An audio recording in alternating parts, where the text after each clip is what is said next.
Welcome friends, my self दीपक और आप देख रहे हैं एजुटेक डीके। दोस्तों, आज के इस वीडियो में हम बात करेंगे कि एक वर्ड फाइल के अंदर हम किस तरह से एक लेटर या एक एप्लीकेशन को किस तरह से लिख सकते हैं, किस तरह से उसके अंदर फॉर्मेटिंग कर सकते हैं, और ताकि जो भी हम रिक्वेस्ट कर रहे हैं या कोई भी हम एप्लीकेशन लिख रहे हैं उसको हम कितना अच्छे तरीके से, प्रभावी तरीके से लिख पाए। तो ज्यादा समय ना लेते हुए चलते हैं अपने वर्ड डॉक्यूमेंट की तरफ। दोस्तों, ये हमारा वर्ड डॉक्यूमेंट आ गया है। जैसे एग्जांपल लिया है कि एक स्टूडेंट है जो अपने प्रिंसिपल को अपने स्कूल के अंदर उसने एक एप्लीकेशन लिखी है।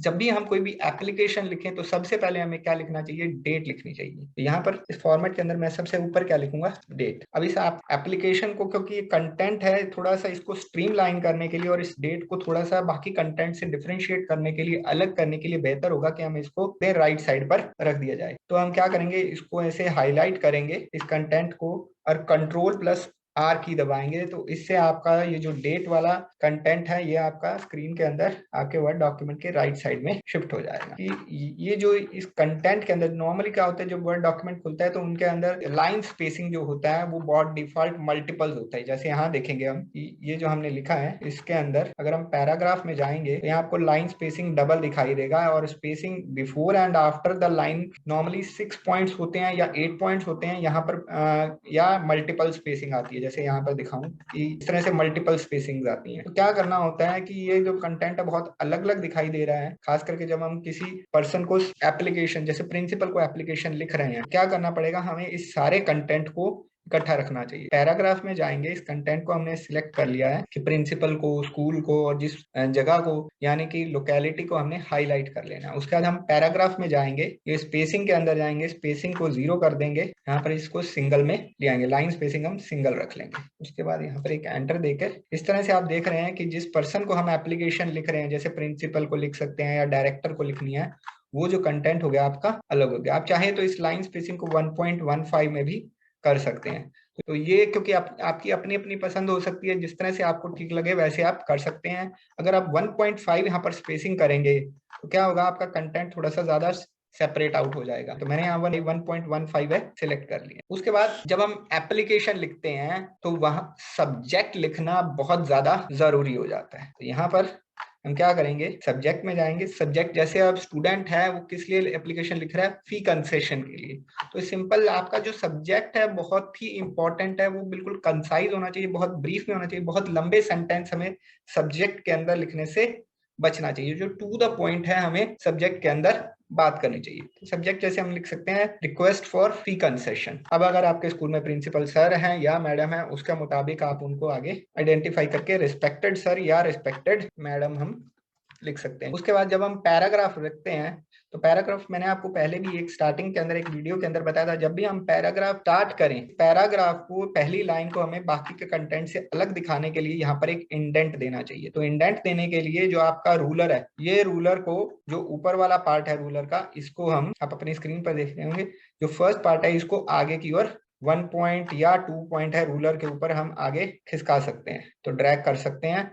तो जैसे मेरा जो पर्सनल रहा है कि मैं इसको 2 पॉइंट आगे रूलर को रखता हूँ। उसके बाद आता है हमारा कंटेंट, कि जब हम एप्लीकेशन लिखते हैं तो क्या करना चाहिए। तो सबसे पहले हमेशा एक लाइन के अंदर हमें अपना इंट्रोडक्शन देना चाहिए। जैसे हम प्रिंसिपल को लिख रहे हैं तो प्रिंसिपल को बताना पड़ेगा कि आप जो स्टूडेंट है वो कौन सी क्लास के अंदर पढ़ता है। तो I am a student of class 5th B of your institution. अब आप फी कंसेशन के लिए सपोज एक स्टूडेंट एप्लीकेशन लिख रहा है, तो फी कंसेशन क्यों चाहिए, उसके लिए उसको एक लाइन या मैक्सिमम 2 लाइन के अंदर उसको रीजन लिखना पड़ेगा। तो जैसे यहाँ पर स्टूडेंट ने लिखा कि ड्यू टू द कोविड-19 pandemic my father has not received his salary for past 6 month.